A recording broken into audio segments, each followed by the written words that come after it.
How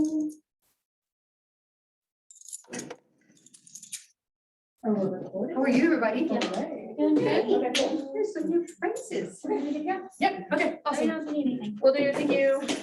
I will try and call you, even though my phone will, be down here in the crypt. Yeah. Yeah. See ya. Have fun. Yeah, have fun. Learn big things today, guys, no pressure. What did you say? Learn some stuff. Yeah. Learn things.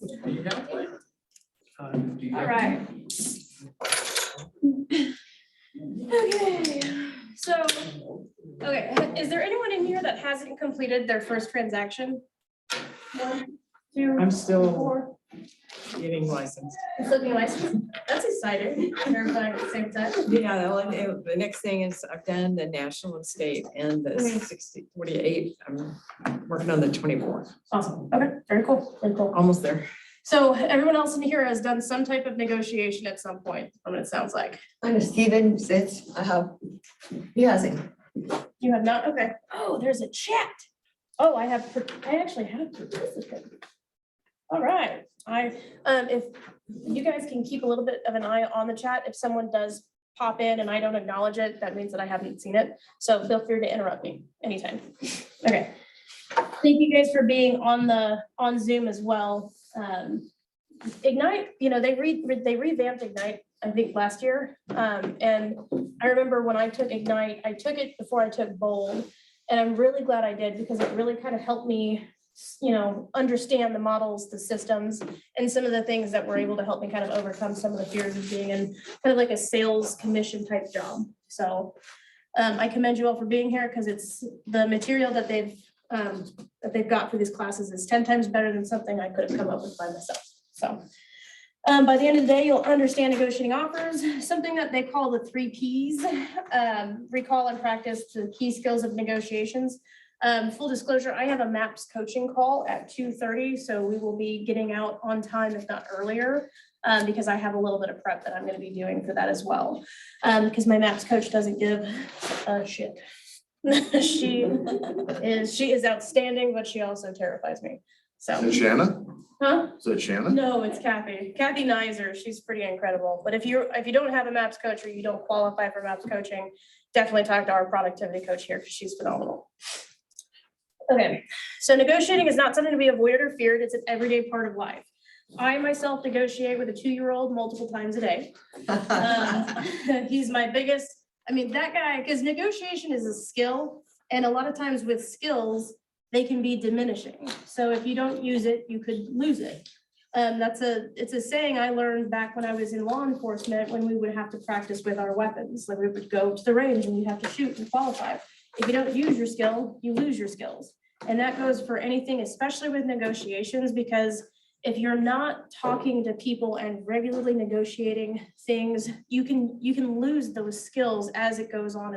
And, like, let's say, for example, I would love to negotiate with someone like Dan Holt, because he's probably lost a lot of those skills because he's not the one that's negotiating a lot of those contracts. Much love to my man, Dan, but he's a great guy, super fast talker, so sometimes it's hard to even negotiate with someone like him because you don't know what he's saying. But one of the ways that I learned how to do negotiations was when I was in law enforcement. I'm only 5'2", and that's probably when I first wake up in the morning. It's all kind of downhill from there. My background was with DWI, impairment detection. So if you were a drunk or impaired driver, I would be the one that was investigating a lot of those type of crimes. And a lot of times someone would get out of the car, and as I'm looking down at them in the car saying, go ahead and step out. And then I'm starting to do this. And I'm like, this is fun because they're a lot taller than me. So I had to negotiate with people that were really big, that as they were intoxicated, they needed to just go ahead and kindly turn around and put your hands behind your back, please don't fight because you're gonna kick my ass, So there were times where it's like, you just have to, there's a skill in etiquette and techniques that you can use all the time for that. Not necessarily putting people in handcuffs unless that's what you're into, I don't know.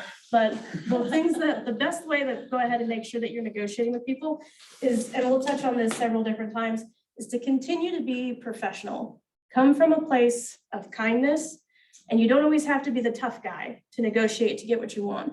In fact, most of the time, if you come off too strong and you are the tough guy, the other side's not going to be wanting or as willing to give you what you want. So we have to keep those type of things in mind. So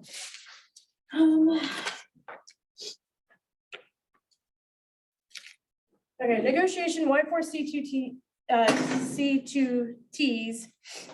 There's a lot of things that I love about Keller Williams, and this is absolutely one of my favorite.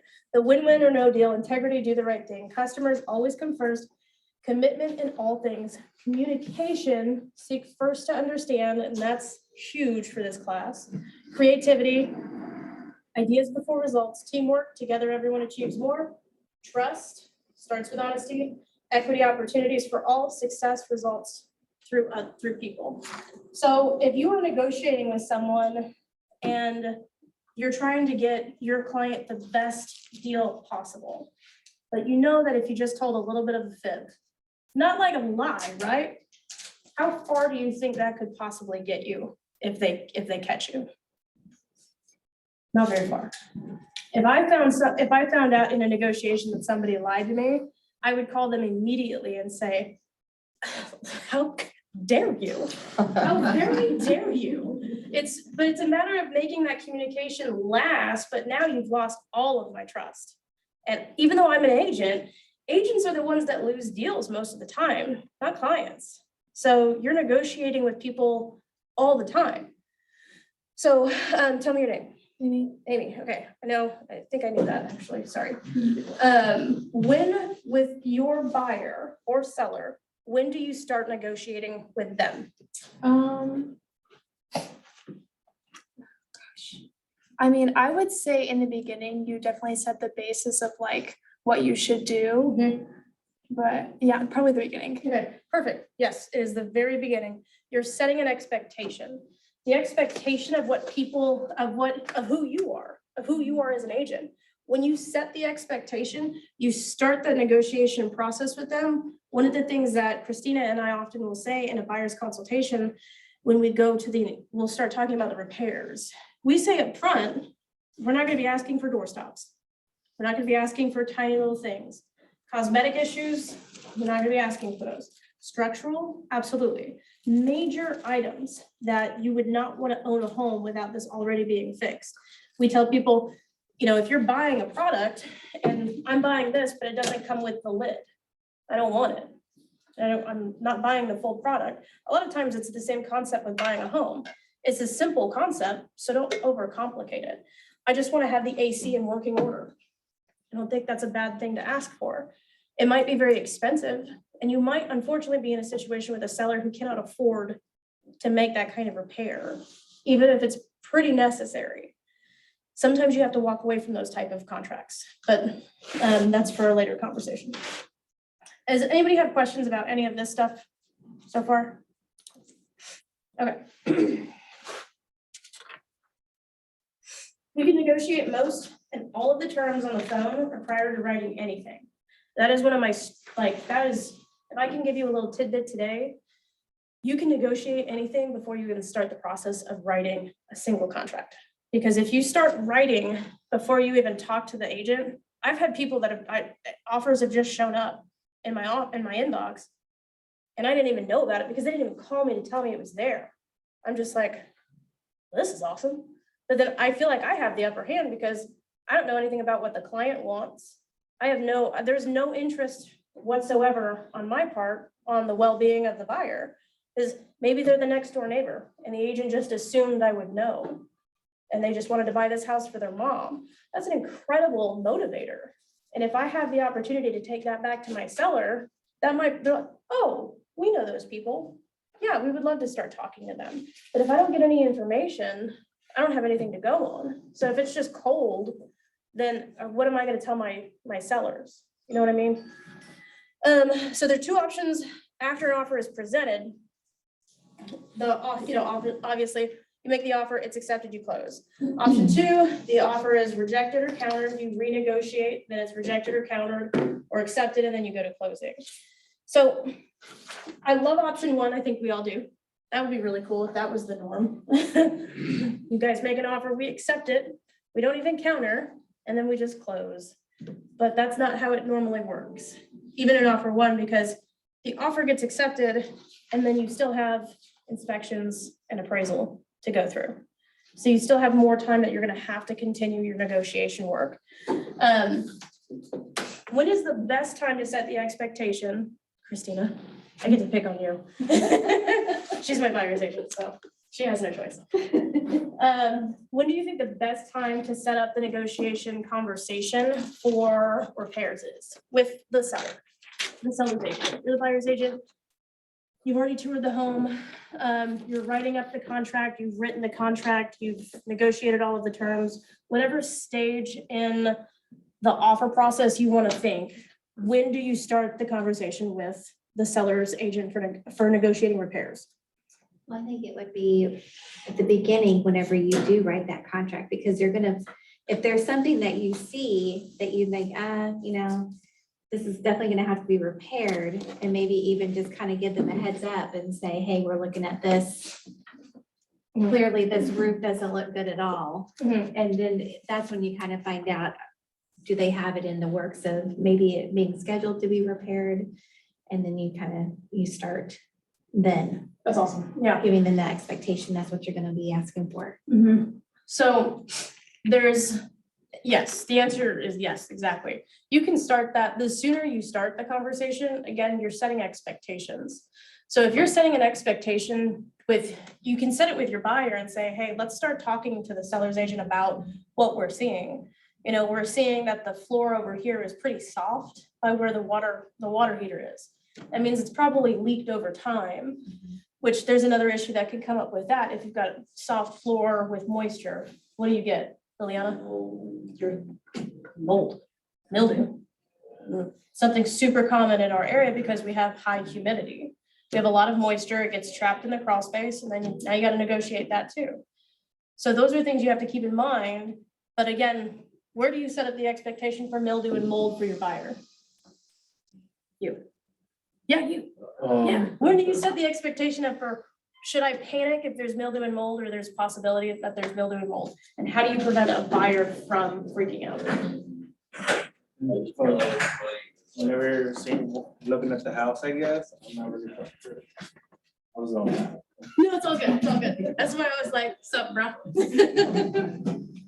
So, Christina, when do you set the expectation for mildew and mold? And you, I swear if you don't get this right. Buyer's consult.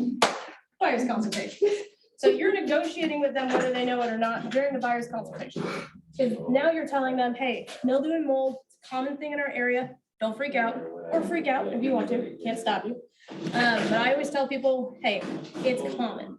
We're gonna go to houses and that's just gonna be, that's a part of life. That's a way of life in our area because of the high humidity that we have.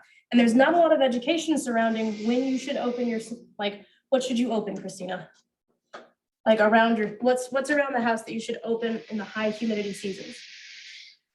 Well, I know you know this. The attic, the crawl space. Crawl space, your vents in your foundation. I didn't even know foundations had ventilation. I had no idea. But unless it's a slab home and you have a crawl space, you have ventilation in your crawl space. Not a lot of people know to open those during the spring and summer and to close them during the cold season. The reason you open those is you want airflow to get through your crawl space. And if people don't, when you're walking around the home, I already know I'm gonna have to negotiate mildew and mold treatment because it looks like these things are sealed shut. And I've seen people who have painted them shut because they're the vents that lead to opening your crawl space vents. And so now you've got no airflow through. It's a perfect environment for mildew and mold. So you're going through, you're writing an offer, and you tell the agent, hey, I like to tell people who I use as an inspector a lot of times. I'm telling them right away, I also tell them right away who I won't use.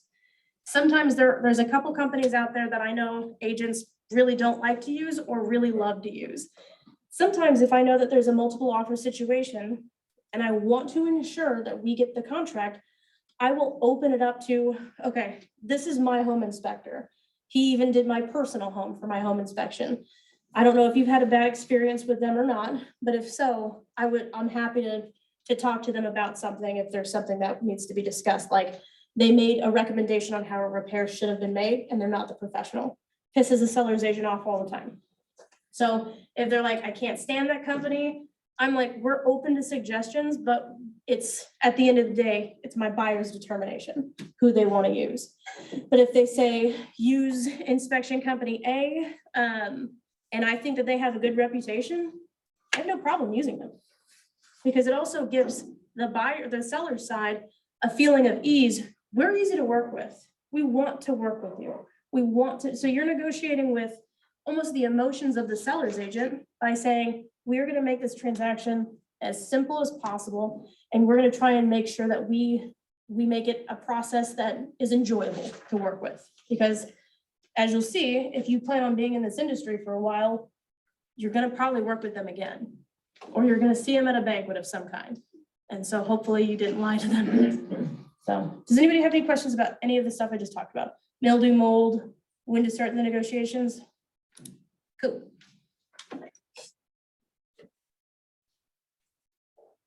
We kind of went over a little bit of this already. But when should you, who are you negotiating with? You're negotiating with your own clients. Sometimes you're negotiating with yourself.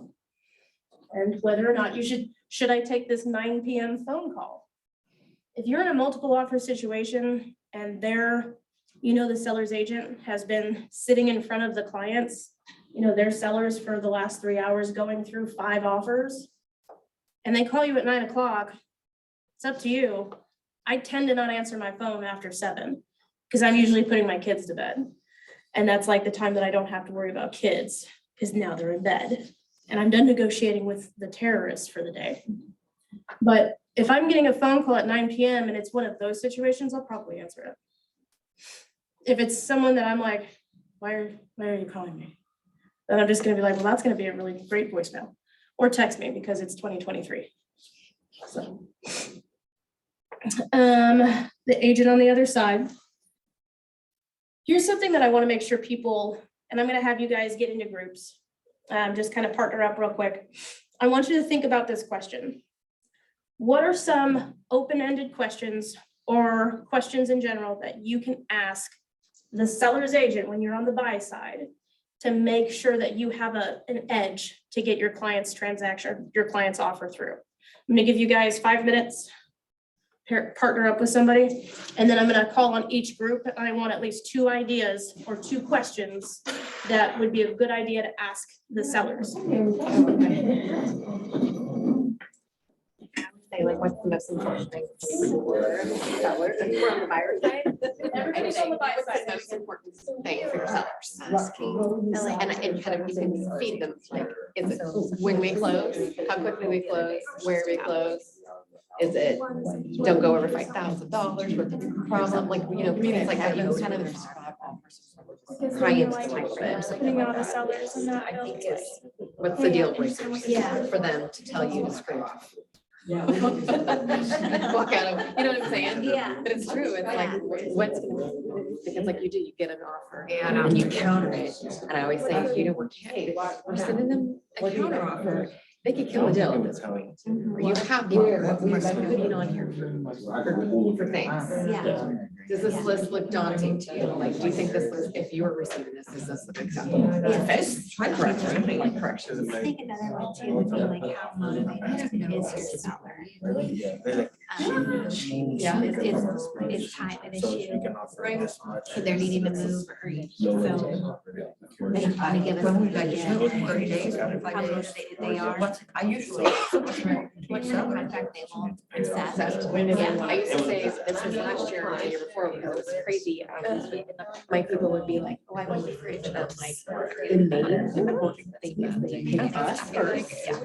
And then you can try to work this connection all they want for that fridge. Like, we're not putting it in the contract. We have to get our 100%. If you're going up there, do you want to try or like solidify that we are in, we're chosen. Then we can say, hey,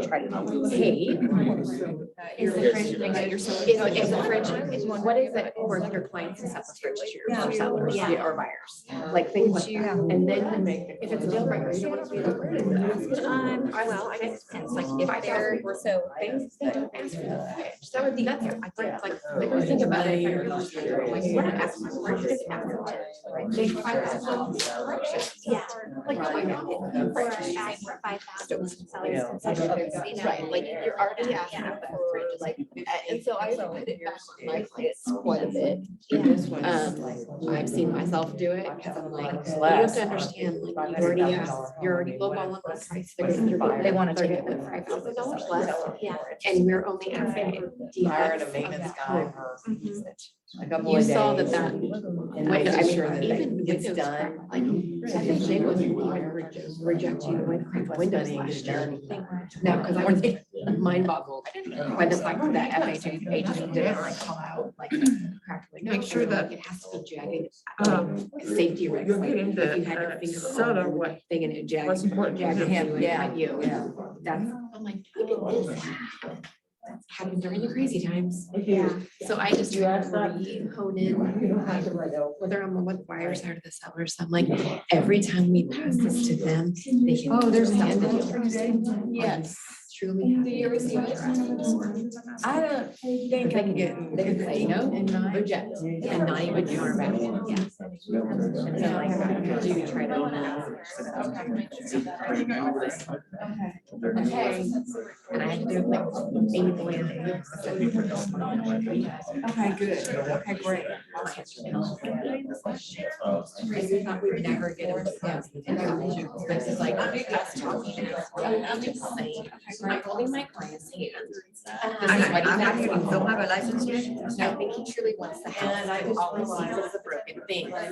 And like, you just, you're a human and you just try to have a conversation. Say, Yeah. what you're saying, and she'd be like, okay, or. I did, I asked them to stay yesterday, but I called Kaplan this morning and they go, Yeah, you said, so like, I've done. Oh, nothing. And then you. I'm gonna back down. I just found the coupon. Uh, Question bank, so, until I- I decided on the drive over okay. here, I'm gonna go through the key bank until I get 380s in a row. Yeah.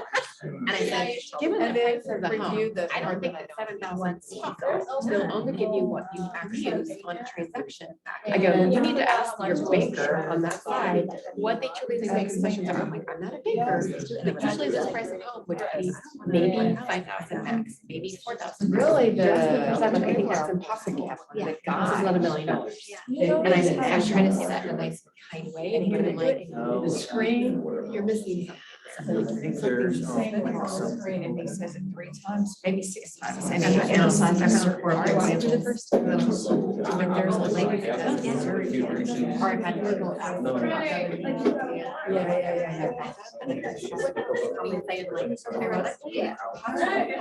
ask.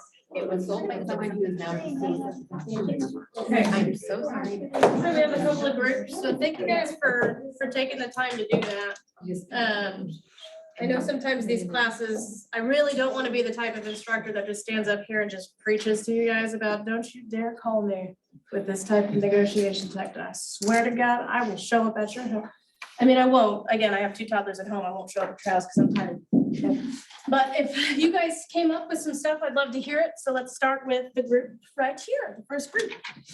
I guess we pretty much said, ask questions to know like their motivation. That way, before you write the contract, you kind of know what to say and what to put in the Give me contract. an example of that.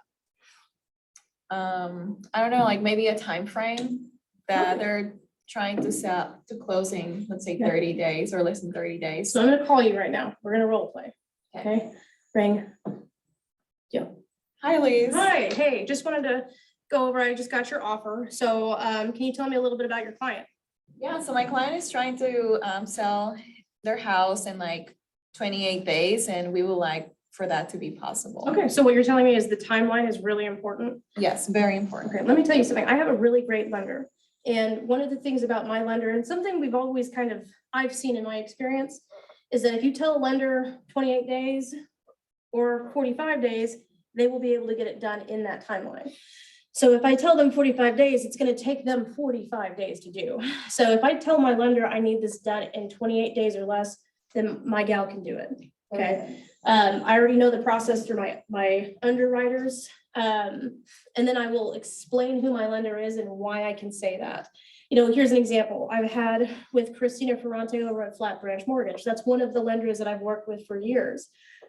She doesn't like it when I call her and I say, hey, yo, I just said that you could do this without a problem. Is that cool? And she might be like, you know what, that's, you know, well, she usually says to me, we're gonna get it done. Is this a self-employed client or is this someone with a W-2? And if I say W-2, she's like, all right, cool. If I say 1099, she's like, you're buying drinks, but we'll see what we can do. So make sense? Make sure you have a really good relationship with not one lender, but probably 2 or 3. Christina is phenomenal. Jeremy over at, yes. Write all their information. Absolutely, I will. I will, in a minute. When we break out to the next thing I do questions on, I'll write both Jeremy's and Christina's information down.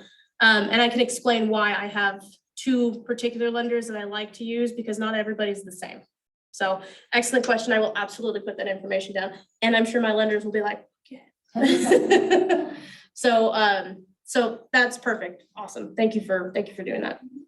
Okay, Christina, and tell me your name. Holly, Holly? Okay, very nice to meet you. again, it's kind of going back on like, what's the deal breaker? Because I always Deal breaker. explain to my clients, like, you realize we got this for 5,000 less of asking, and now we're going to the negotiations. Mhm. At any point, they could like nullify the contract and we're out. So be sure that we're really truly asking for what are deal breakers on our side and vice versa. So I would say I'm with you, pick up the phone and have the conversation with that other agent and saying, hey, they've got quite a few things on the list here.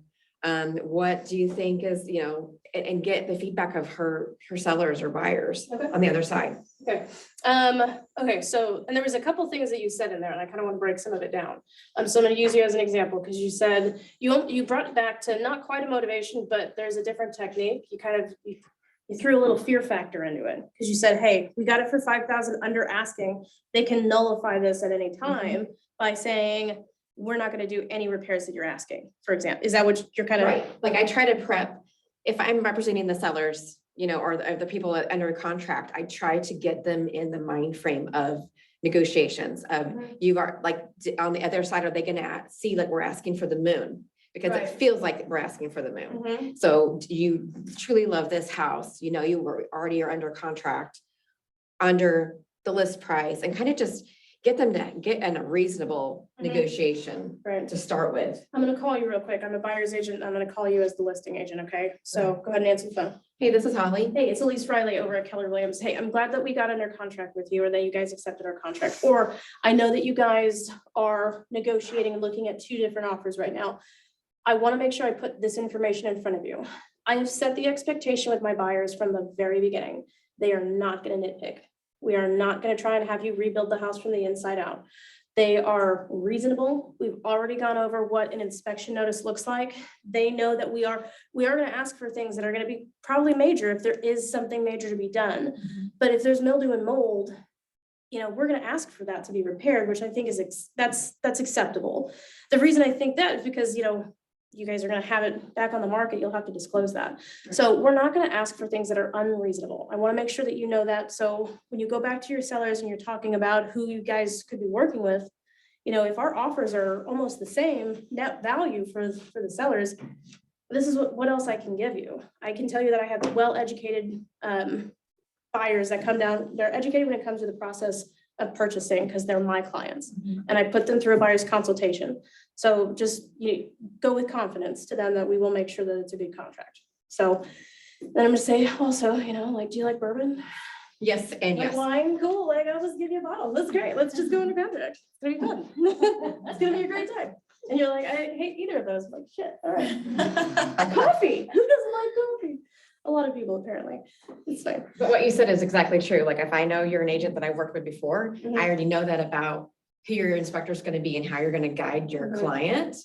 And I'm going to say, yeah, absolutely. My sellers or buyers are in agreement of we're fixing Mhm. defects in a house, Right, not imperfections. right, And I exactly. use those words a lot. But what did I just do right now? So like, Or- you did.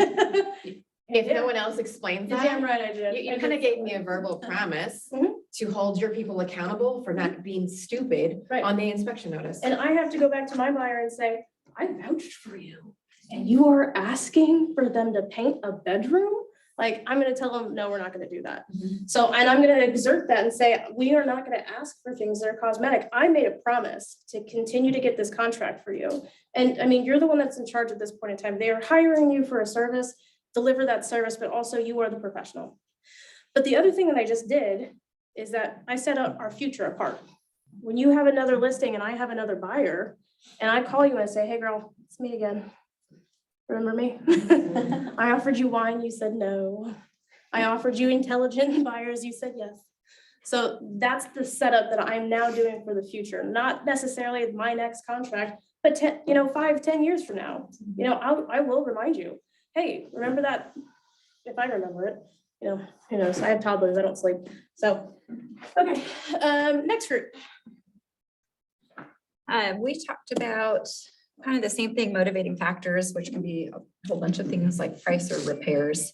And there was a phone call I was listening to, and just talking about a buyer that wants to kind of lowball and, calling their agent and talking about, hey, are we like anywhere in the ballpark, or is this going to be immediately thrown out? Right. So just understanding where they are as far as price and their willingness to budge at all. And have you looked at the history of the MLS? Yeah, right. If you look at the history on the MLS and you see they just did a price reduction 2 days ago, Yeah. and now we're coming at you. So a lot of times buyers will see what they see, and that's just up front. It's been on the market for 32 days. Hasn't moved. Cool. They haven't had any fall through, so they haven't been under contract. 32 days, they see the price at 320. They don't know that you just did a price reduction from 330 though, because they didn't look that far into it. That's your job. That's your job to tell them, yeah, we're not coming in at 300. And you can, but you're gonna look like an asshole, I always forget I'm being recorded. I'll just stop, sorry. I don't know why they ask me to teach these classes sometimes. I'm like, up to you. So make sure you look at the history. When you are talking to your client and they say, this is before we get to the house, I'm usually, or, if we're walking into the house. But if I have a client who's historically tried to say things like, think they'll take this? Like, no, idiot. No, professional, awesome buyer that I've set the expectations with. Most of, again, we have to make sure that we are educating our clients. If they're the type that want to walk through the home, do they want to get the deal or do they want to get the home? Because you can't have both a lot of times. It's very hard to get both. You can, but again, that's harder. So again, you dive into motivation. Is there, when you're walking through a home, there's some things that you can keep an eye out for. I see one toothbrush, but 2 names on the deed. There's only 1 toothbrush in the master bathroom. Man, what did you do? Sir, did she walk out? Did she take the kids? Is this a big house? And if I see 1 toothbrush, here's another thing too. And this is something where you have to keep in mind the humanity of the situation. Don't try and get a steal of a deal if you see 1 toothbrush and they're an elderly couple. What could have just happened? One of the spouses may have passed away. Now you have an emotional attachment into the home. You might not be working with someone who's one of the owners of the home. You might be working with their trust, which means you're working with their children, adult children with emotional ties to the home. So now we take our negotiation from that direction of, ooh, okay, so there's something going on here to, okay, we need to be understanding. We need to come from a place of compassion. So again, that's educating your buyers. Don't ask for the world because they're already lost part of theirs. Does that make sense? If you have someone that just lost, has a major loss, you got to come from compassion because that transaction is not going to close if you are cold and you are challenging. Okay. Kind of took that in a different direction, but I appreciate where you guys came from. Thank you. You 2 gentlemen were in a group, right? You 2 gentlemen were in a group? Okay, excellent. Said, how soon are they ready to sell? Home ready to go and everything's fixed? What's the bottom dollar that they're willing to accept? Okay. are there any contingencies or restrictions? I like that. Excellent questions. There's nothing wrong with asking, hey, what's their bottom dollar? Personally, if I'm on my seller side and I'm like, actually, great question. They will take this instead of this. Then did I just do my fiduciary duty? That's not your problem though, if you asked me and I didn't do it. You also, now you have something else on me. Now you know that I'm just looking for the commission check at the end of the day. And there are agents out there that will do that. There are agents out there. No. Stop it. They're not here. Right. They're out there. They are way over on Kremlin. You're so weird that I say things out loud. Like, I gotta go before I get in trouble. So, what's your bottom dollar? Is your client willing to negotiate on the price? I went and I looked at the search history. You guys have had 2 fall throughs. And, something that I'm curious about, have you guys already had the appraisal done? Have you guys gotten the inspection done? Do you have a copy of the inspection? All of it. Are they willing to share it? Are they willing to share it? Are they willing to share all of it? Not just pages 1 through 33, then page 35 through the rest, like what's going on page 34? That's, because again, don't trust. Ask them for their updated settlers disclosures, if they've had a fall through. Isn't that funny? They that don't do it. I never see that. I know, but I asked. Weird. Never see it. By law, they have to. Do they? Yes, they do. The answer is yes. Disclose. And don't put it on yourself and do not tell your clients, yeah, we don't have to disclose that. Usually it's like, no fault of. No fault, the yeah. seller. I love that when they say that. Fall through due to no fault of the seller. I'm like, but is it though? Yeah. So especially because if they were in negotiations, look at the timeline. When did they go under contract? Was it 12 days? Did it take 12 days for the fall through to happen? A lot of times that's before the appraisal is being done. So it's not the appraisal, it was probably the inspection, which also means that they had an inspection done. So that's exciting. I'd love to see it. So, okay, thank you guys for that. Right here. Did you phase out? Are you still, you focused? Kind of, a little bit. You but with me? More attention this time. Yeah, because I'm gonna call you out.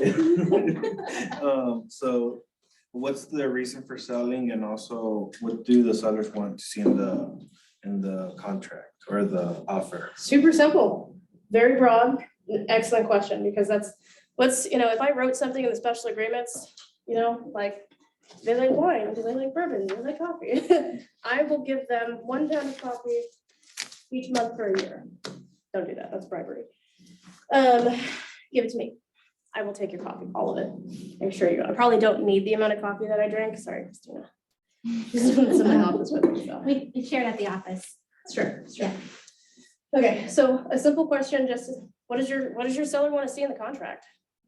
You might have a serious listing agent that's gonna say, we want full asking, we want this, and we want these terms. And they just made your life super simple. Because they just told you flat out, this is what we expect, this is what we want. Do you have any other offers on the table? Nope, cool, go write that up. And then if they don't accept it, you need to call that agent and be like, you lied to me. You said they would take this. Okay, thank you very much. You were in this group? Yeah, Okay, cool. Last group. ours was, are there any offers on the table and timeline, so like what loan programs they'll accept, so how long you have to actually get the contract and close. Okay, excellent. Kind of gone over that a little bit. I think timeline is really important. Here's an example of what I'm going through a purchase technically myself right now. And it's, tons of fun. I'm buying a home. I live in an area called Roundtree. Roundtree is a very fun neighborhood, but a lot of homes get sold off market. My home is hopefully getting sold off market. The home that I'm purchasing is being sold off market because they called me to list their home because I listed it 4.5 years ago, and then I sold it to this really nice family. My wife has not forgiven me for that ever since because she wanted it. So now I'm like, great, we're buying it now.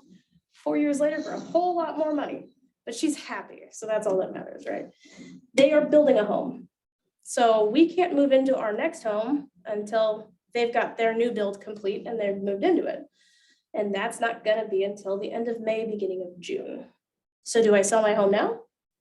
Where do I go? So now I'm kind of in this limbo of when do I sell my home? When do I put my home up for sale? Timeline is really important.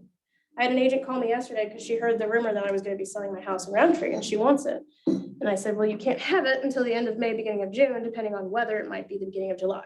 Can you hold out for that long? And she said, I don't know. And I'm like, well, like, I'm not gonna put my family as homeless, you know, like, we have to figure it out. So timeline can be very, very tricky.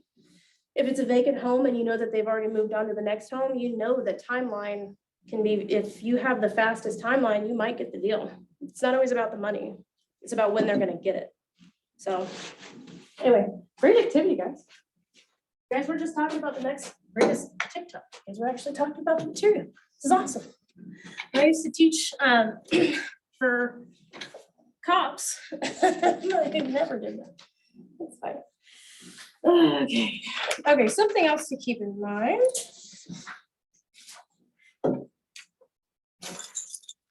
Common points of negotiation. We pretty much touched on all of this.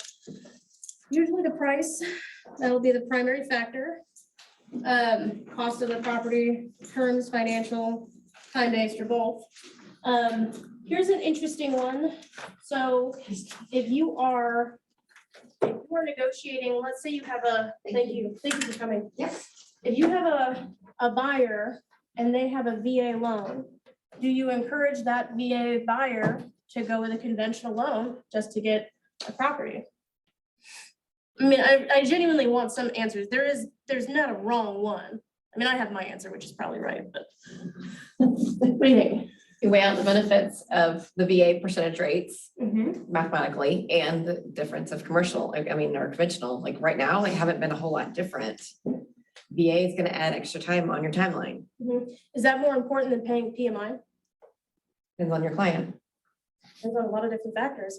If they need to get into a home quickly and there's nothing out there for them to buy, my answer, nothing beats VA. If you're a veteran or you have a veteran client and they have the opportunity to buy a home with a VA loan, find a house that works for them. Find a house that works for them or negotiate the repairs up front. If you go into a house and it's a Victorian house or an old bungalow, first of all, just tell them don't buy one of those because that's the older the home, the more likely you'll run into issues. If there's a well and a septic, make sure the well and the septic are far enough apart. If you buy a home or if you go under contract and then you get to the well and septic, they've already paid for all of this stuff. Now they just found out the well is 2 feet too close to the septic. That sucks. Now you can't buy it unless you move one of the two. You're gonna have to move the septic and that's not happening. So make sure you're very well versed in what the VA requirements are, just like for FHA. And then find them a home because that's one of the best loan programs out there. But you also educate them and say, there's a lot of repairs that need to be done here. This home will not pass VA. And I can call the listing agent and see if they'd be willing to get it up to VA repairs. Okay, so that's just something else to think about, especially when it comes down to some of the things that you're negotiating. Ahas. I want 2 ahas before we move on to the next part. So, I really like what you mentioned about the VA home loans. We bought our house in August and went through hell and back using our VA loan. if you have a buyer that thinks that they can shoot out lowball offers, then it always goes, and I had, Evan Deshawn is a really amazing agent. He will not negotiate through text messages, so don't even try. You will call him. And if you shoot him a text with your terms, he will call you. Because he will not negotiate over text messaging or email. It will be over the phone or face-to-face. And he is a really incredible negotiator. I like negotiating with him because he's hard. It's a challenge. And even people on his team, because they learn from him and his style. So I respect him a lot. And when it comes down to some of the things that you're going to be negotiating, or one of the things this is what he told me. I had 3 fall throughs, 1 per month. And I was like, what is happening? I'm like, these are all out of my control. And he's like, he listened to me and I was kind of griping about it. And he was like, okay, I heard what you said. Every single one of them is your fault. And I was like, well, clearly you did not hear me. Because I am a really good agent. He's like, yeah, you are, but you're not setting your expectations. So your clients are upset and they want, I'm like, well, the seller wouldn't do this repair. Well, was that repair really that important? Was it worth having gone through the entire inspection process? And now they've paid for the inspection. Now for some other agent to get it for free, probably. You know, now they've wasted a lot of time. Now are they gonna have to pay an additional month in rent? How much money are they out? Did you go through that? Did you tell them, is this repair really that big of a deal? Or are you just mad that the seller's not gonna do it because it's the principle of the thing? And so every single one of them was my fault because I didn't set a proper expectation with my clients at the very beginning. And the reason they were walking away was for things that actually weren't that big of a deal. And I wasn't educating them well enough to move forward with a transaction when we really likely should have. So that was a hard pill to swallow. One more. That it's appropriate for the buyer's agent to call the seller's agent and ask some specifics that can make the deal go smoother. Yes. And you're not legally able to share what the seller's agent tells you specifically, but having that information, huh? With your client? Uh-huh. Oh. We'll break that down. Okay, but you have to like use that information to steer them in the right direction? I really, you, be careful with the word steering too. Okay, yeah, right. Yeah, I forgot about that. All I did was say a few cuss words, K-W-R-I. We don't steer people, but I see what you're saying. That was a different context. Right. Okay, so if I ask a seller and they said something that was against their fiduciary duty, it's not against my fiduciary duty. That was against theirs. They shouldn't have probably told me something because they wanted to get a commission check sooner rather than later. But I also know that I've had an agent on the other side where I'm just like, this guy's desperate for a closing. So I'm gonna ask for every single thing. And I wasn't doing it to be malicious. I was doing it because I wanted my client to have the best representation possible. And I wanted to make sure that they got the home and they were, under promise, over deliver in such a major way, but I wanted my client to be happy. And I knew this client was basically gonna tell the client to do whatever I asked them to do. So I'm like, well, thank you, but at the same time, my fiduciary duty is to my people. And so as long as I'm not violating anything in my contract, because his contract might say, yes, you can tell them that. It's not my place to assume that he can't say, yes, we'll take 20 grand less. And thank you if they do. So the converse of that, if you're the listing agent for the seller, then ask your seller, what are things that is appropriate for me to share? Mm-hmm. Absolutely, because you want to make sure that you know what you can't share. And me personally, I keep my cards pretty close to my chest. I don't share a lot. People will ask me what's your bottom dollar, and that is my least favorite question to get because I'm like, you already saw it. Like my negotiation tactic when someone asks me what's the lowest dollar your seller will take, and I'm like, did you look at the MLS? That's your answer. I'm not usually that sarcastic unless I know you and I'm friends with you. I'm not gonna say that to you. I'm not gonna be that rude. Right. But I'm gonna say, yeah, we listed at 225 and we expect to get 225. And then if they come in, but I also, let's say that we're at 225 still, my sellers know that we need a price reduction. They've refused to do it. And I'm like, they would like to get 225. I didn't say anything. I didn't say that they will take less. I didn't suggest a number. I said they would like to get 225. They would like to get asking, but we're reasonable. Those are some things that you might say. Oh yeah, they totally will take 210. That's not something that my sellers would probably want me to say. It's delicate. It's a dance. It's negotiating. It's negotiating. You want to learn how to negotiate? Borrow someone's toddler. Mine is up for grabs. Anytime. Okay. Negotiated why he had to wear a helmet yesterday. It's fun. Why do we need to blow your nose? I don't know, because it's just everywhere. It's fine. Okay, here we go. Let me go back. Okay, the 3 Ps. This is what in this instruction manual, they are talking about the 3 Ps, which honestly is that's everything about negotiation is what these 3 Ps stand for. Number 1 is prepare. Preparation is the key to building confidence and ensuring a smooth negotiation process. Present, move into the negotiation process by presenting the offer. And then position, move both parties closer until you have a full agreement. Sometimes it takes a couple days. Sometimes you have to put a couple days worth of transaction or negotiating into 10 minutes. You know, there are some times that I've had a for sale by owner that loved negotiating. And so I didn't give him what he wanted.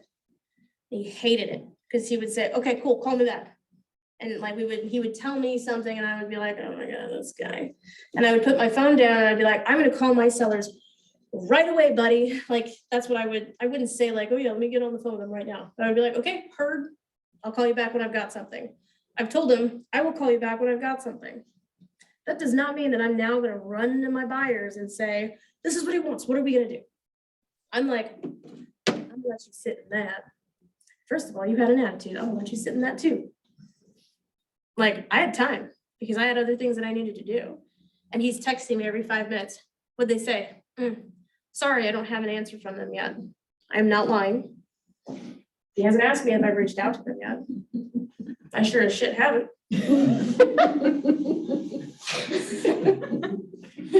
Sit there, son. And then I called him back the next day and he was just like itching to have an answer. So, I mean, he was just like, I could hear him like vibrating through the phone because he wanted to get to negotiate. And I was like, I'm sorry, man, I still don't have anything for you.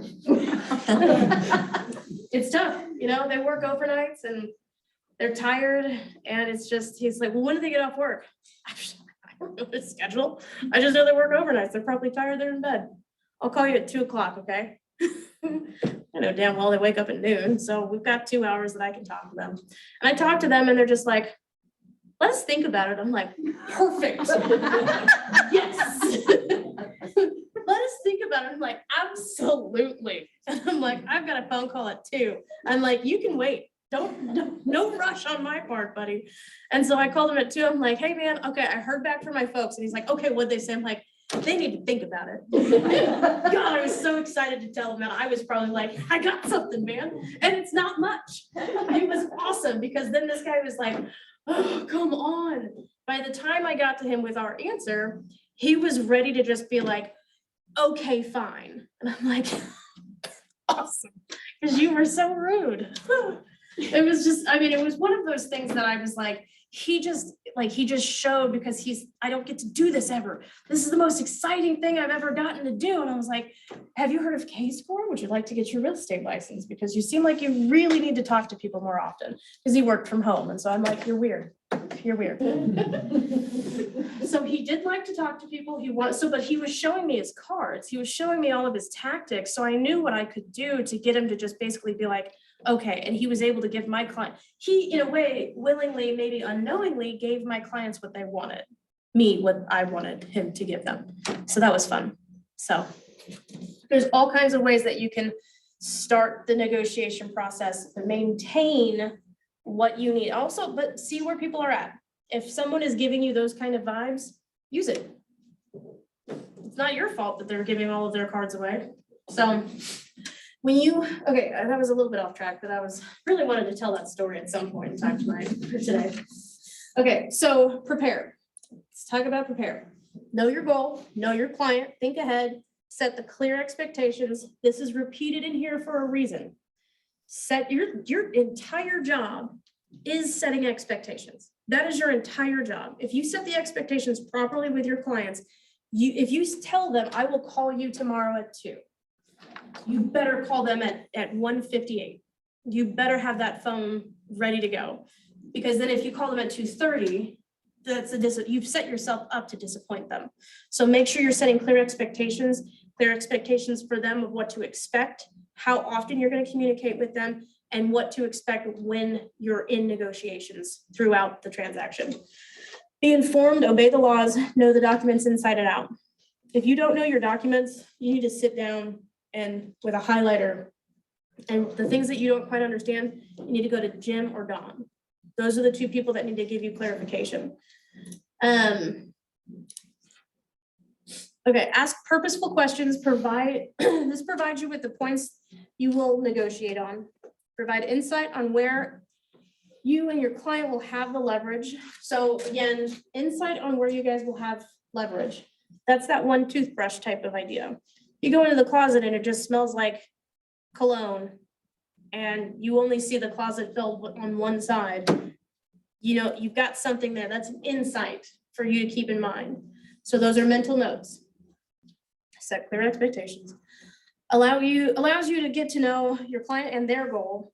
Helps you learn what will make it a win-win negotiation for both parties. Your client's goal. When I hear goal for your client, I hear motivation.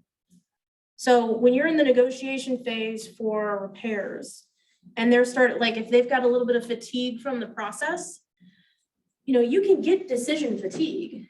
You know, if you're asking them too many questions, so maybe it's time that you give them options. Don't just ask, who do you want to do the inspection? When do you want the inspection to be done? 2 o'clock or 4 o'clock on this day? Okay, how many items do you want us to ask for? Have you gone through, do you know which HVAC technician you want us to call? What roof repair person do you want us to call? You've asked too much. You are the expert. You are the one that needs to have, these are the options. These are who I recommend. So you need to start making sure that you're making some of those decisions or giving them, if they need to go online and they don't have an idea of a plumber to use, they're just gonna Google it and get 30 options. That's overwhelming. Be the person that they have to take those options from them, because now when you get to the repair part, say, you know, these are the things that we've gone over. And if it seems overwhelming, just say, I mean, or do they want to be in this neighborhood? Do they want to be in this school district?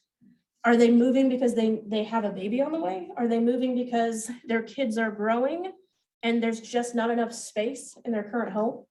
Remember what their motivation is, because you need to remember to tap into that. Because if they're starting to get fatigued, remind them why this was so important to do it to begin with, okay?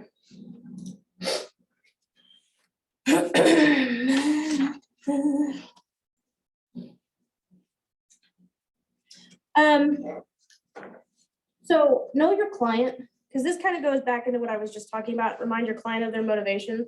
Fully understand what your client's goals are, not just their expectation, but like, what if the longevity is they're a newlywed couple and, you know, they're looking to move closer to their parents, or they're buying a home for their parents to move closer to them. Just remember what their goals are and make sure that they understand, and be sure that you are the one that's thinking ahead. Are there any complications for this location? You know, they have mobility issues. Did you ask, are you asking the type of questions that need to be answered? Because now you're only showing them basement homes that are 2 stories and the master bedroom is upstairs and there's a mobility issue. Those are things you have to keep in mind. So just remember what the goals are, the things that you need to keep in mind to help them stay on top of, do you really want me to show you this home? It's a split level. So in order to even get into the main level, you're gonna have to take the staircase. So this wasn't something on my search that I was gonna send to you, because it doesn't meet the criteria that you and I discussed. Do we need to change the criteria? Now you're negotiating, you're back to negotiating with your client, okay?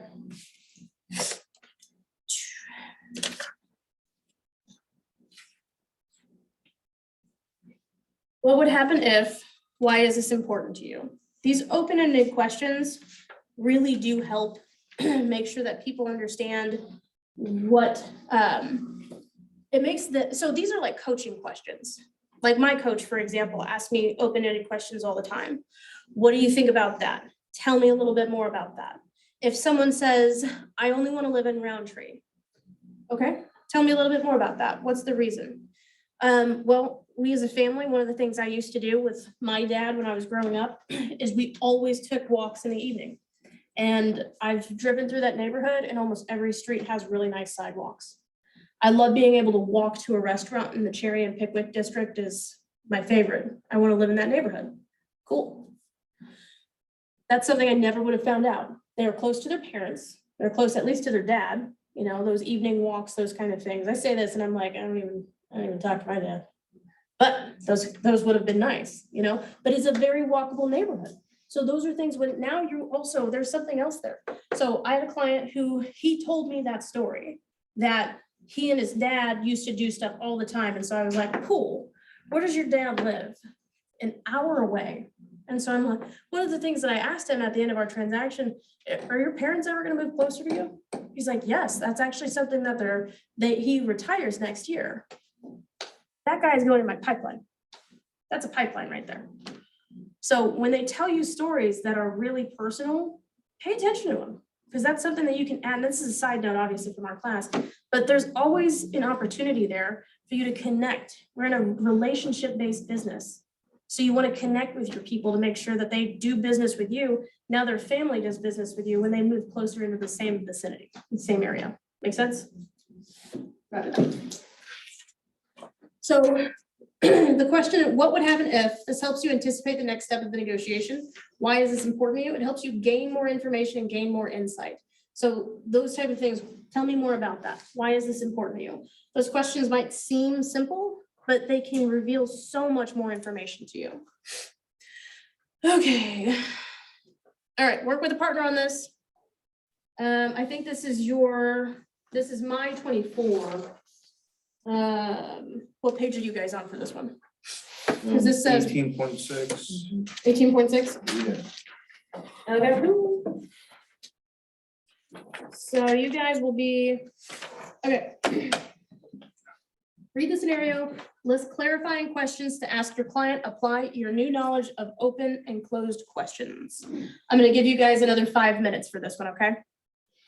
We'll work with the same group that you guys were already in. No problem, please. Oh, got it.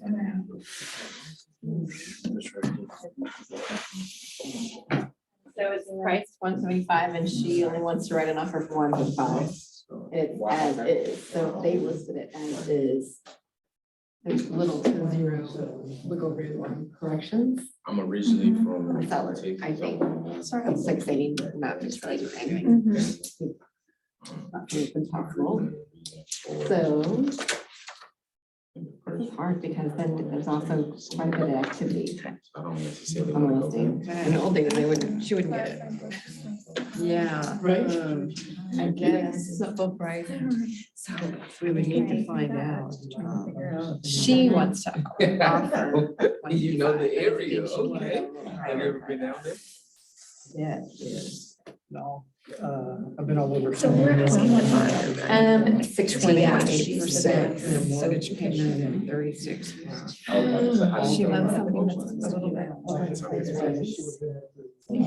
Right, she's looking above her price range. I think Yeah, I mean, I first would look at they've the. had quite a bit of activity. One question I'm gonna ask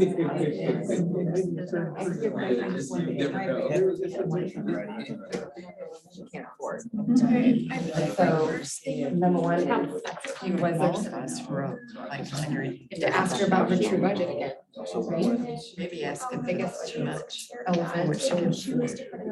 Why didn't she go for the 175? Right, and the student loan debt, so 8.9 at one time. And it's less than. 800 months. So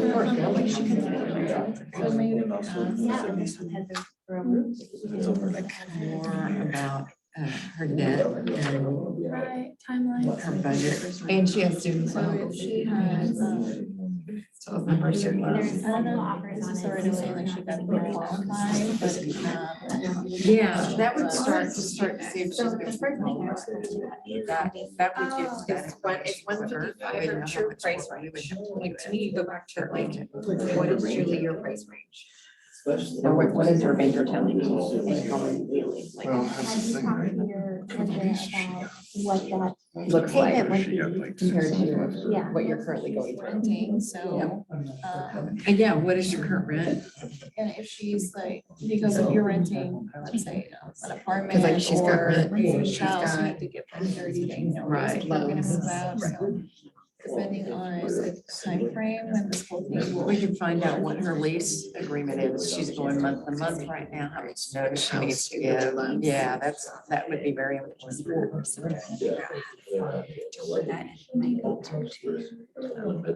She writes it for one fifty-five. She has to have the money with you and then stack. I wish. Pay for the rest, does she know how much she wants to cost? Why you're looking at this price range if you can Right. afford. When do you have to It be? looks like she's already found the home. Did you guys learn cursive? Yeah, I can say in cursive, I joined that. Because I don't say anything about inspection. I would say. Because I do inspections for the cursive. Well, you just think she's gonna be able to. Oh, why? I don't think I don't understand. Right, the inspection matters. What is it that we can't maybe find something? I like to take it price range. Because the roof for.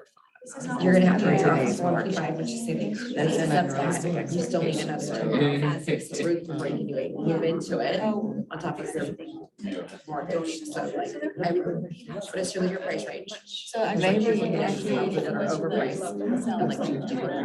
And like, Yeah. Right. From the goal we set earlier. Like, So could she afford the 175? above Maybe. the house. yeah, so our questions would be to the leasing Criteria. agent, so we're talking Your to the leasing criteria. agent. So we can be like, is it the neighborhood Questions, I thought we were gonna. Yeah, right. You What is your No, job? we're working for the what is your buyer. job for the house? So maybe So you know they didn't price it fixed price. Okay, let's say.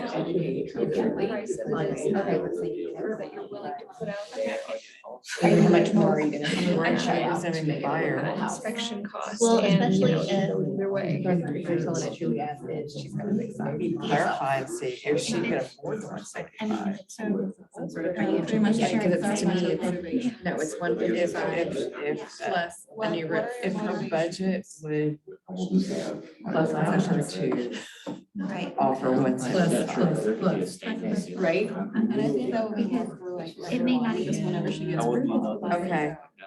The loan officer will ask her all those Actually, you know. questions. If she can actually- Well, that truly is. Yeah, because, you know, She really wants to so when they're in place, Are you aware She can only of afford. what asses mean? yeah. Yeah, so the house that she really loves is 175, Right. but the house has roof and it's not And she's gonna have to put it if it's as is. and That's another. I'm saying like, they have the right to expect, that doesn't mean that, but they're And saying. also it's like, so it's Yeah. correct price, your client will like be prepared as much as possible. So she's And it's correctly priced at 175. So yeah, you can go all over the places. I mean, I see her being disappointed because she's not gonna get it for 155. She's got to put a roof on and she doesn't. So I'm just bringing that in regular. You come up with the next question. Are you gonna go over this or are you going? I'm not even sure. Just curious. that will. Maybe what she likes about her. What, let me see. Qualities of that home she likes the most. It's gone. Because we're likely gonna be looking for another home for 155. That she calls them lovely just as much.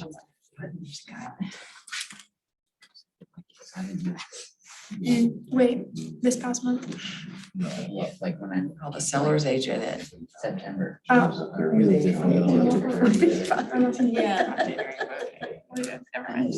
I actually was dealing with a client that was asking for a lower price, but the house that he was wanting, like they already have the room I know, and they already had. I mean, we've talked about a lot, but So he, for the listing agent provided us instructions, and there wasn't really that much to. So like, questions we,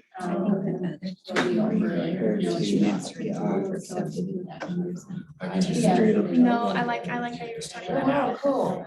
Yeah. Started. I didn't know you can ask for the prior inspection on the. Yeah, and it's the same with my Money. client. Yeah. So he didn't have to pay for inspection. Right, and mortgage company lender will use another inspection. Yeah, so, he was actually pre-approved for, like a certain amount, and he was. Oh, yeah. And they were negotiating things at price. So, price of the house is 255, so, the lender pre-qualified him for 255. So that's what I might think bring he this. bought 20, he did some magic. We know. So they pre-qualified for that amount, Yeah,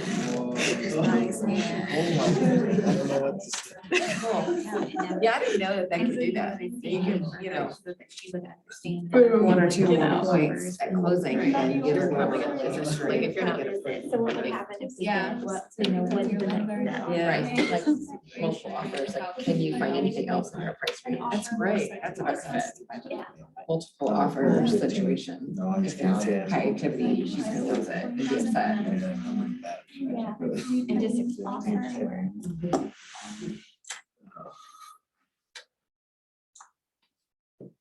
That was a good one, this one.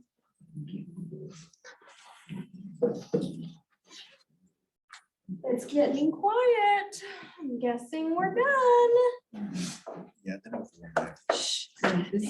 She's like that too, man.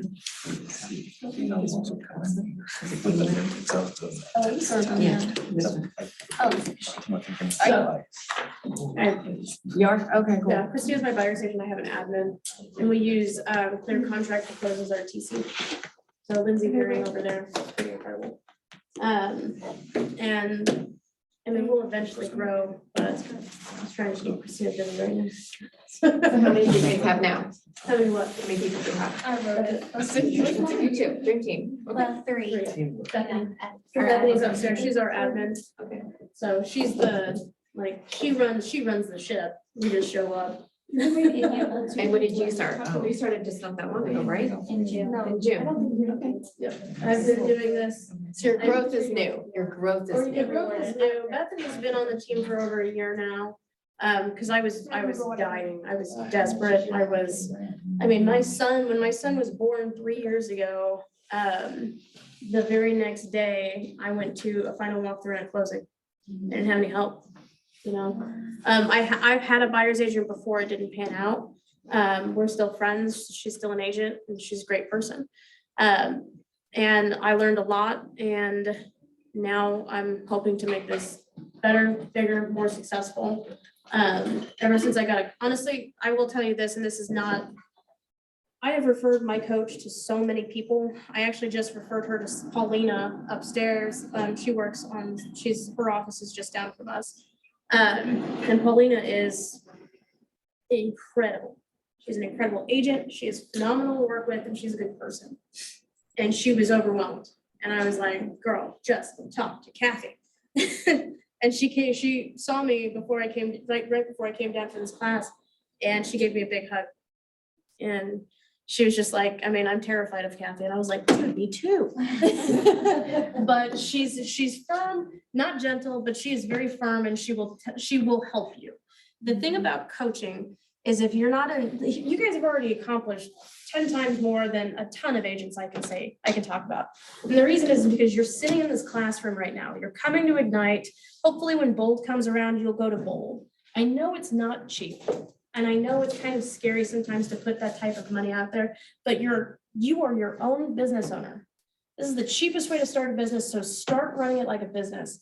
If I wish I would have done the things, I would have implemented the MREA, you know, like, oh, I don't need to do those, you know, what are they, just millionaires and I'm not? Great. If I would have done that from the beginning, my business would be leaps and bounds forward what it is now.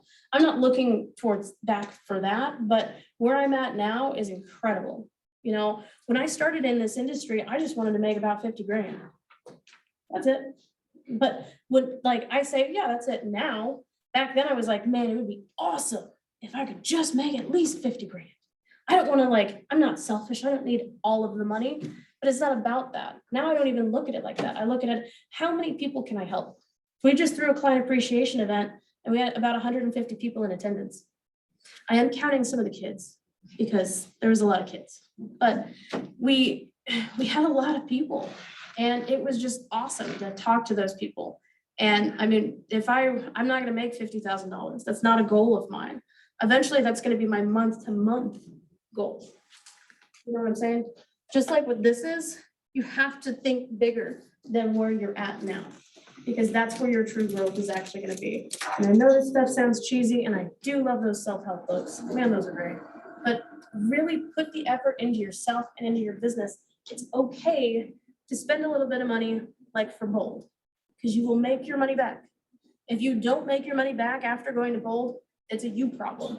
And I have no problem saying that to anybody. I didn't make my money back from Bold. That's from you. You didn't do the activities, you didn't do the work, so. And back to negotiation. Okay. All right, we're gonna go we're gonna go backwards, we're gonna go this way, and we'll end with you guys, okay? So, we're gonna start with you. All right, yeah. We kind of had the question of like, how much is your monthly rent and where do you have to move, like, when do you have to move out by? When do you have to move out by? Yes. So what is your monthly rent, and when do you need to move out by? Okay, so when does your lease end? And so what is your monthly rent? Is that trying to get to the heart of like, what are you comfortable spending? Yes. Okay, so I would say things very similar to that. Okay, so you're approved for 250,000. Are you comfortable spending 250,000? Now you're coming from a place of care. I don't care that you're approved up to 250,000. Are you comfortable with that estimated payment? Did the lender tell you what your estimated monthly payment would be to include taxes and insurance? Don't assume the lender has included taxes and insurance, because I've been caught flat-footed with a lender that's just like, okay, here's your estimated monthly payment on the CD. And it was $250 per month higher than what she was estimated, because they didn't quote taxes and insurance. Ooh, and we lost that contract, and she lost her earnest money. She was like, I would buy this house because I like it, but I don't like it for this price. I'm not gonna pay this price for this home when I would rather get something else. And it was very understandable. And the lender ate the cost of the appraisal because they jacked up. Go. Gentleman in the back. Ours were, how soon do you want to move? What kind of lease does she have? What is she comfortable spending? And what are her real deal breakers on a house? Like, what if we could look at a house that was more in her budget of 150,000, 55,000? Cool. So, Okay. Tell me the second one again, the second question you came up with? what kind of lease does she have? Okay, that was it. What do you mean by what kind of lease? Like, is it a month to month, things like that, so that we can know how soon she could actually get out of that house or rental property? When is your lease up? What kind of, are you on a month to month, or when is your lease up? And make sure that your folks are aware, do you need to give a 30-day notice or a 60-day notice? The majority of the major property management companies and larger companies in general, like apartments, they actually require 60 days notice. And if you don't provide them with 60 days notice, you're locked into another one, another full year. And otherwise you have to break that lease. And so make sure they're aware of that. So those are things to keep in mind, because that keeps your client out of trouble. And did you lose a deal, 15 days into the contract that now they're locked in at, because they didn't realize they needed 60 days. Now it's day 45 before their contract renews, and they didn't give the 60-day notice. So now they're locked into this contract and this contract. What are they gonna do? Whose contract is more important? Probably the one that's gonna cost them the most money. Mr. Isaiah? Yes. Cool, got your text, thanks for that, man, right on. Okay, scenario. Go ahead and questions that you guys came up with. How soon do you want this sold and why? And can we share this information with anybody else? Do you have any other properties for sale since you're wanting to leave? What would cause you to not sell? Are there any restrictions or covenants on this property or any others that you own that you want to sell? Is the house in good shape, or does it need repairs, or is it move-in ready? And what is the absolute lowest offer you'll accept? And you're saying all this as the listing side? All of this as the listing agent, correct? Okay. I like a lot of those questions. Those are great.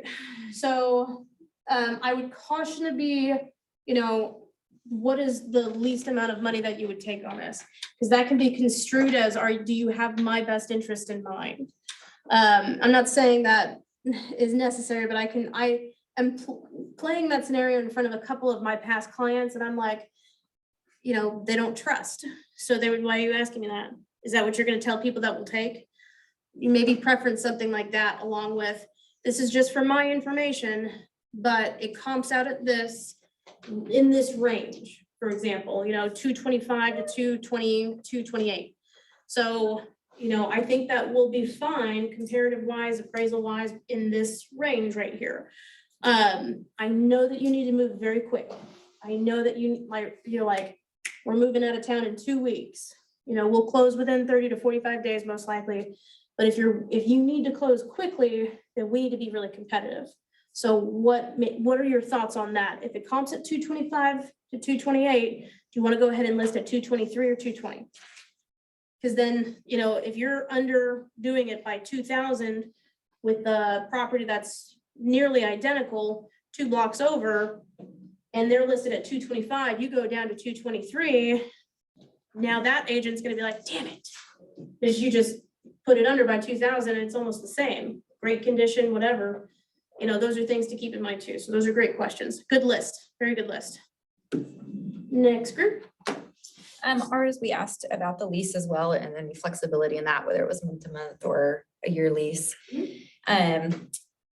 Probably ask a question about if she's met with the lender and what that, you know, what she's pre-approved for. And again, if she's comfortable with it, because I know those can be different. And then just, I also thought about, I don't know if this would be necessarily a good thing to ask, but just being upfront with your client, like, you know, you say you don't want to have high payments, you'll need the correct expectations. What are those to you? And, you know. So if I get, you're approved for a payment with taxes and insurance and your interest rate that you have, you're at this price point, you're gonna be sitting at, you know, what your lender hopefully educated you on was, you're gonna be at $1,250 a month. Is that more than what you were expecting? If that's more than what you were expecting, then we need to take that price point down. So, and also something else to consider kind of along those same lines of negotiation, basically setting an expectation with your client. One thing that, tell me what's more important. Is it getting closing costs covered? And if so, are you comfortable if we need to talk about whether or not getting your closing costs covered is a major priority, because will you have enough for your down and moving expenses? And any additional fees that might come up if they have to break a lease. Really, the term a lease, you know, I get into this industry and I'm like, why does everyone say my name all the time? E-lease, a lease, gosh. Anyway, all right, that's my own problem. I'm also a twin. So like, I've always like, I get like my identity kind of mixed up, like, oh, hey, I'm like Elise. I'm like, yeah, I'm just constantly like, it's not actually me you're after. Okay, any other questions from the list that you were going on? us. We just had, I think the last one was kind of, you know, do you love this house enough to negotiate on the price? Or are you set at 155 because there are definitely repairs that need to be done with this? And knowing that she has those student loans, she might be at her top dollar. And so just really understanding where she is on price in general. I like that question a lot. I like that question so much. It reminds me of a past client named Sarah in Republic. What did she say? Oh. Do you know? But do you love it? Christina didn't say this, but she had a client of ours had her friend with her and she was just fun. She's like, oh yeah, I like it. This is Do you great. love it? But do you love it? Just love it. Okay, I know that you like it, but do you love it? And so like in our office This for. was the client that did this? This is the client that did it with her friend while we were doing the walk. We were showing the house. And her husband and I were kind of off, like he was looking at like crawl space issues, things like that. And she had her friend and they were going off in a different direction. And she's like, oh my God, I just love this house. And then her friend would be like, yeah, I love it. She goes, but do you love it? We love whole it. house. Like, Christina and I are like, we can't laugh right now. Like, we're like, she is dead serious and we are gonna be too. And she's like, so we're looking at the friend like, seriously, do you love it? Answer her. Do you love it? It's awesome. It's just a great showing. I never forget that house in Sheila Ridge. That's right. You were there with the husband. You were there with the husband. I was with them. That's why when we ran into the crawl space, I was like, I'd rather be here right now. Because I can't keep it together. Right, I'm using it. Do you love That, but it? that, it's Did you fine. love that Yeah. story? Do Did you you? love it? I love it. Holly, Christina, next.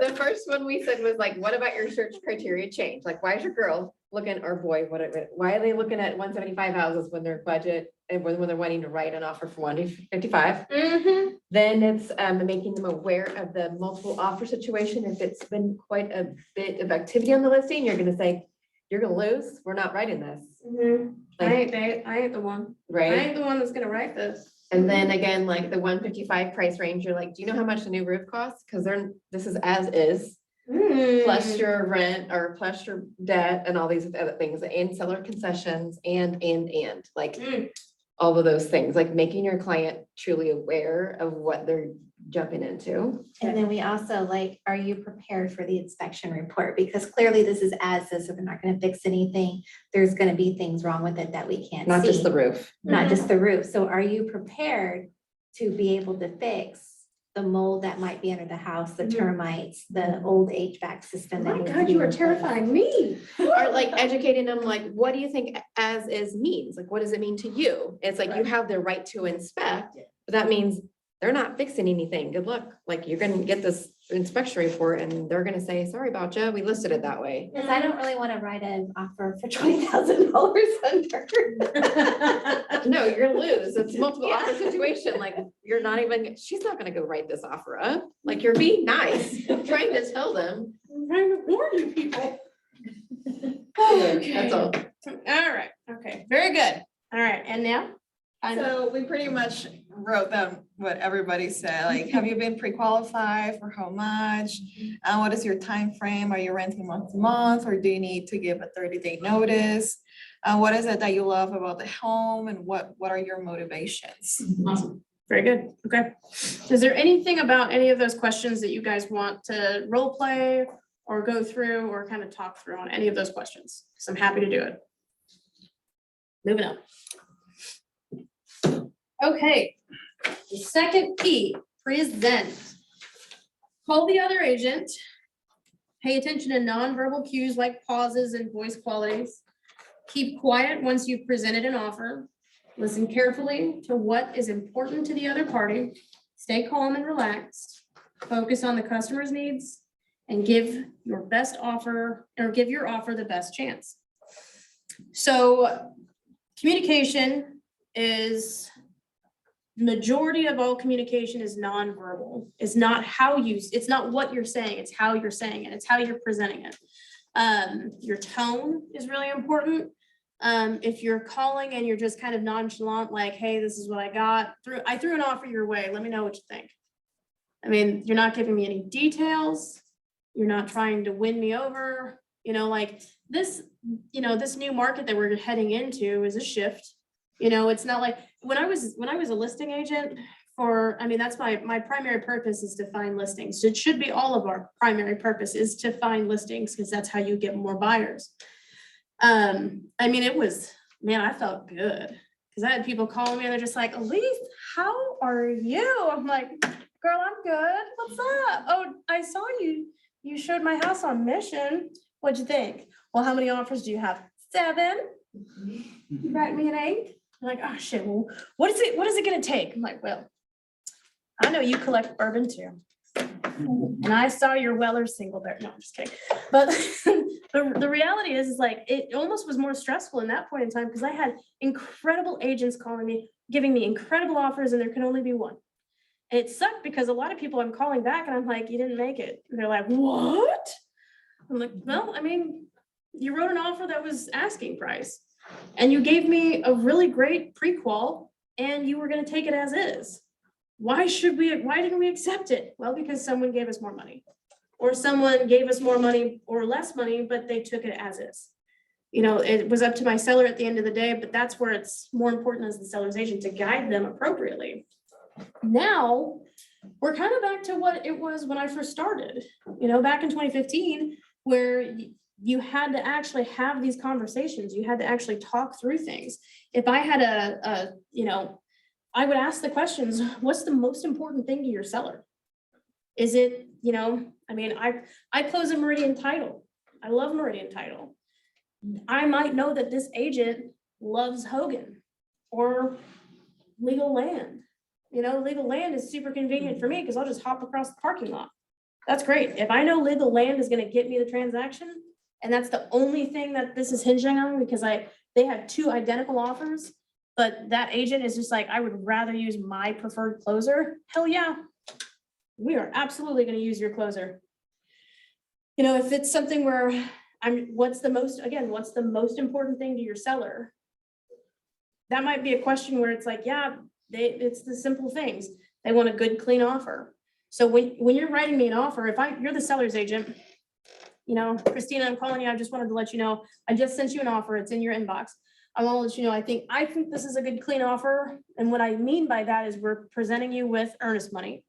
$1,000, I think that'll be appropriate. I went ahead and put my title company because you didn't answer my phone call earlier, and that's fine. But if we need to talk about who the title company is, I'm willing to do that. We're gonna give you $1,000 earnest money, 0 property data days, and we did check mark the box for limitations. Okay, so that is a clean offer to me. If you present me with an offer, you didn't check mark limitations on the inspections, you've got 5 property data days, I'm like, okay, what is this? Why? You know, because I'm just gonna counter you with those terms. So call me before you write it up, because if you save me from writing the counter. Because a lot of times those are the terms that's an agent thing. 99% of the time, the buyers don't care about that. You know, I mean, if you explain it to them, they understand why that's important to a seller. Because it makes you seem like you've got 1 foot in and 1 foot out if you've got property data days to me. Unless this type of property is like a HUD home of some kind, you know, or it's got no history whatsoever, or it's close to a zoning area and you saw the zone posted signs for city council meetings. That might be a good time to have property data, but otherwise probably not. So if you're gonna tell me that you wrote a good, clean offer, it better be. This is something else Evan told me. Shut up. Just shut up. Put it out there. And he's like, whoever talks first loses. And I'm like, okay, give me a call. I'm gonna say.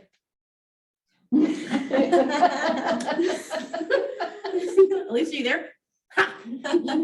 You spoke first, you lost. But I mean, the reality of that is, you know, just make sure that you're not oversharing. I mean, if I am a chatty person, like when they were like, yeah, will you teach a class? I'm like, yeah, I sit in front of people and chat all day. But that's something that I do. You know, I talk to people and I love being in front of people, but it doesn't mean that I'm doing the best negotiating for my client if I'm not the one that's just sitting there and being like, huh, and just listening. So back when I had to do testimony for the state of Missouri when I was in law enforcement, I got this tip from my mom, who used to do state testimony for other type of cases. And she was like, you know, the best way to piss off a defense attorney? Give them the shortest answer possible and then shut up and don't say anything else. And so that's what I did. And I was like, man, this is good. I was pissing off like the adults at that time. Because I was like, I was 24. I'm like, this is great. This is fun. Because I'm, you know, I have my testimony. The prosecution, they're asking me questions and I'm just talking all the live long day. And so this defense attorney, they get up and they're like, I got you. And they start asking me questions like, yes. No, you know, and just saying like, and it was really getting to them. And I'm like, well, there was something my mom taught me. Thanks, Mom. I know how to piss off defense attorneys now. But your nonverbal communication is going to be super important. I just got an offer the other day for one of my listings. In the offer or in the subject, like the body of the email, it said all the terms. All of the terms were listed. And that individual took the time to say offer price, this, earnest money, this. And they didn't offer earnest money, I don't think, actually. And so, but they put 0, like, so there was nothing left to the imagination. I went through the contract, I verified everything, but they wrote me everything up front. So I was very well aware of what to expect. So that was awesome. That is a negotiation tactic as well. I know that they're going to be really easy to communicate with because they're putting everything out there up front. Has anyone done any of these in any type of capacity, whether it's a past job with a spouse? Did it work?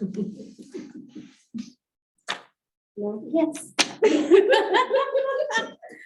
You got Tony to talk, huh? Her husband's a cop, so I'm sure that she learned it from him. Christina used to be a dispatcher. So a lot of people, I know that if you talk to Christina, she sounds really sweet, very, very kind. And man, she has told some people some things on the phone when you called 911. I have, yeah. You know what I just thought of last night, though? I was thinking back of when you were on the radio. That's not necessary. No. Just picture this. Okay, I was always told that I sound like a kid on the radio. for God's sakes, all right. You sound like a kid on the radio too. Can you imagine what we sounded like Together? Land? Like, what are these 12-year-olds that are talking and trying to save the world out there? Anyway, moving on. Yes, I'm ready. There is a video, I need to get a copy of this, where I'm like running through this wooded area. Why did I offer to tell the story? I'm running through this wooded area. You can't see me on my camera, but you can hear me on my body mic. And I'm like, put your hands behind your back. I sound like just like a boy not yet through puberty. It was so embarrassing. They had it on a loop in our office for like a whole day. They were like, who is this Minnie Mouse running through the woods? So embarrassing. Okay, all right. Acknowledge a firm common ground, ask what and how questions, know that positioning is a process, know when to walk away. This is really important. You know, this might be something where if your client really, really likes this home and I've had where they're not answering their phone, they're not talking to you, you know, and then you can be pissed off and disappointed all you want.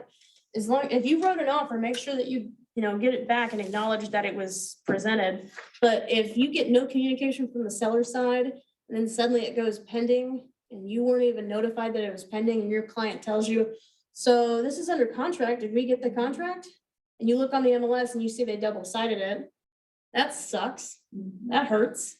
And then you gotta call the agent and just be like, why didn't you call me? Like, do you just let it go or do you call them and just say, hey man, what happened?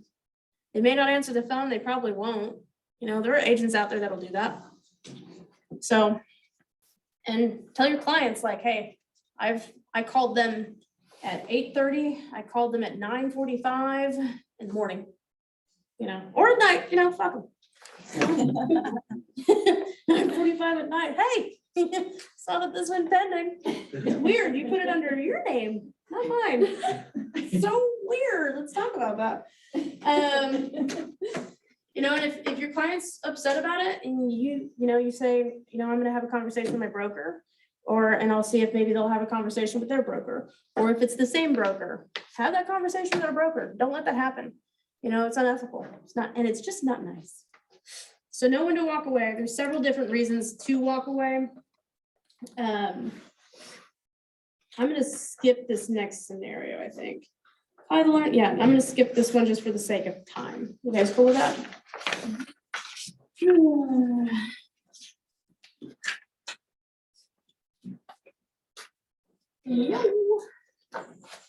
I have it in my notes to skip, so that's why I chose it. All right, negotiation tips. All right, these tips, a lot of this is common sense. Be professional, keep your goal in mind, pay attention to your communication and your tone with anyone involved in the transaction. Don't get shitty with someone's processor. Don't get hostile with a TC. Everyone's just trying to do their job. And at the end of the day, I can guarantee you that everyone's trying to get this to go to the closing table. And if for some reason you're meeting some type of resistance, just get on the phone with them and have a conversation. One of my favorite things that I've done before is I've had an agent we were under contract and we submitted a reply to their inspection notice and they called me with what I would consider something like a bad day. And I was like, just to be clear, are you being rude right now? And just sit. That's all I did. I asked that question. I'm like, just to clarify, because I'm sensing a little bit of, so are you being rude to me right now? And I just sat and waited. And for some reason it worked because I remember she took in a deep breath and she said, my son this morning slapped his sister. and really, really hard. And I've been dealing with that. He's got a lot of behavioral problems. And so she went into the whole thing and I was like, oh, I am so sorry. You need a therapist. I am not that. So let's get back to, I'm like, hey, I get it. We all have stuff going on. My toddler slapped the shit out of me the other day. That was cool. But also because I didn't give him the rest of his cookie because he ate 5. Anyway, that's a whole different thing. But the point that I'm trying to make is if you are in negotiation with someone, make sure that if they are not being professional, you always maintain that professional aspect. If you have someone who on the other side that is a processor for an underwriter or for title, and they call you or you think that they've got an attitude, it's like you get one of those like per my last emails, call them. If you messed up, own it. I have had to eat that frog where I'm like, I am an asshole and I want to apologize for that.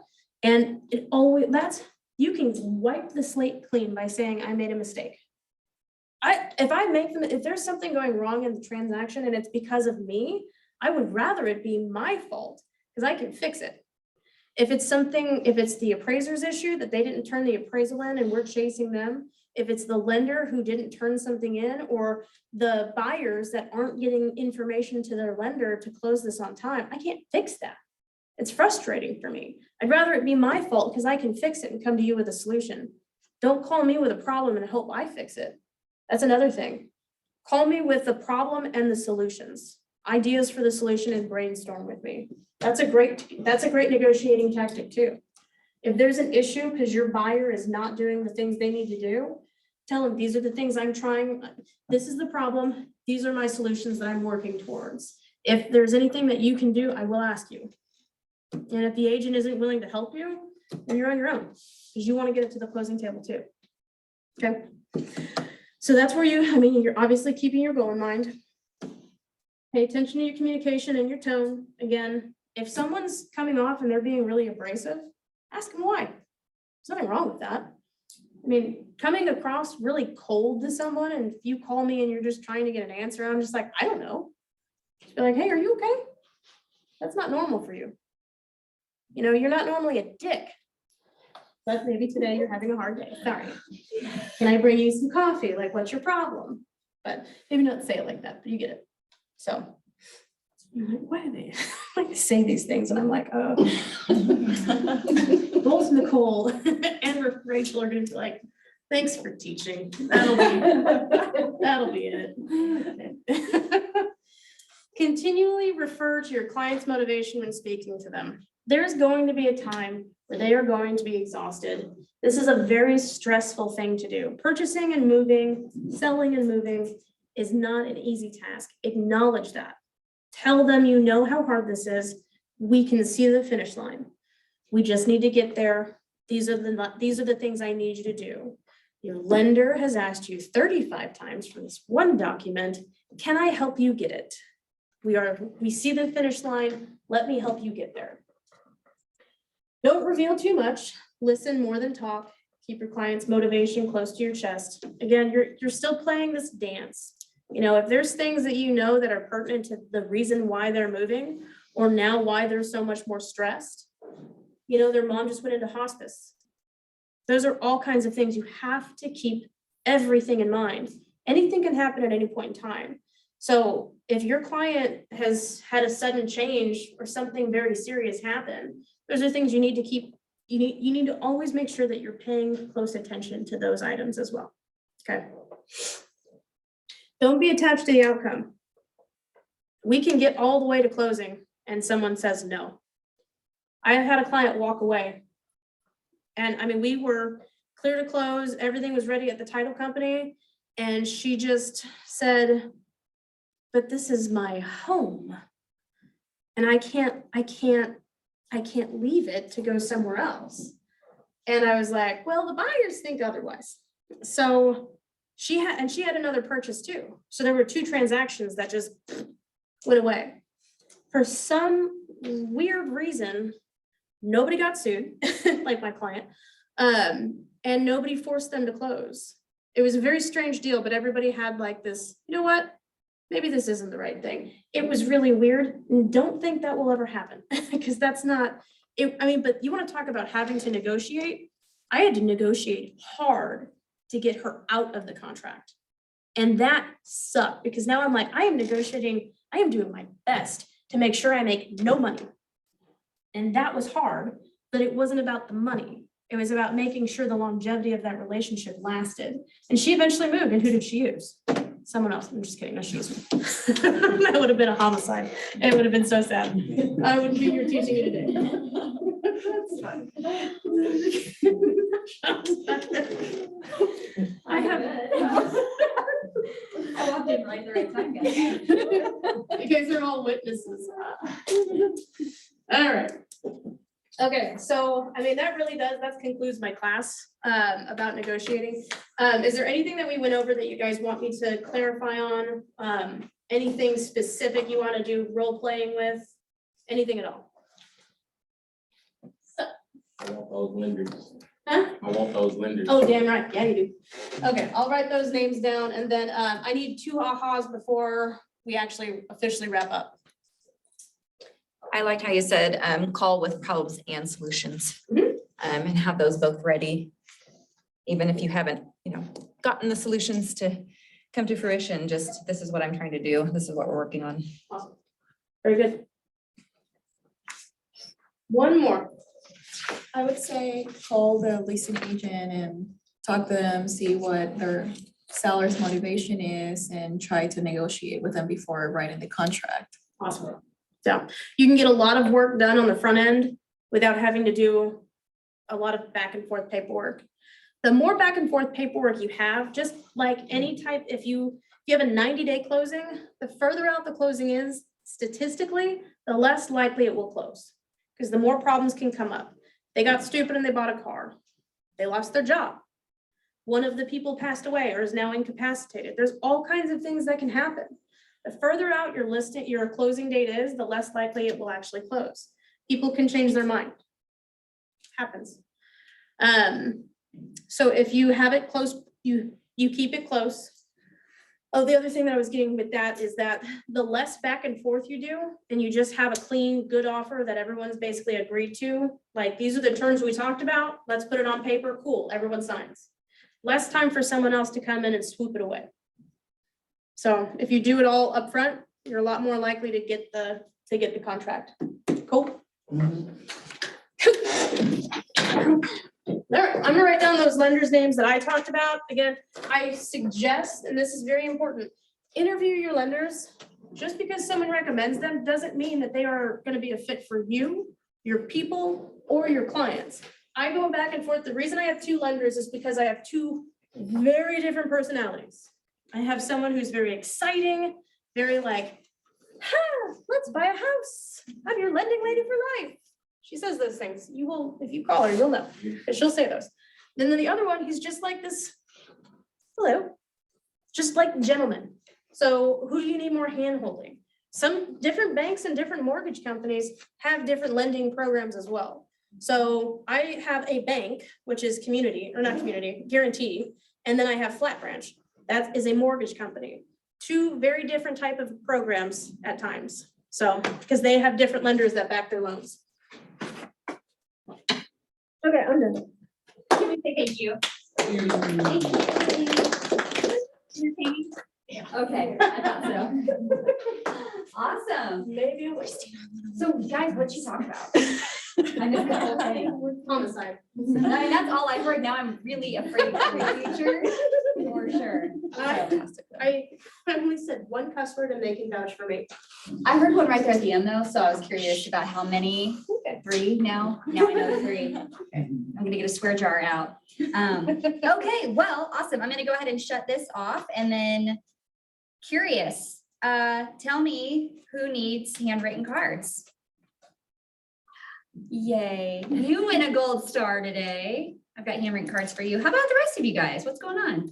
Let's public shame. I'm so good at this. Public shame. So you can send to your family members, your sphere, Oh, wow, friends. okay, yeah.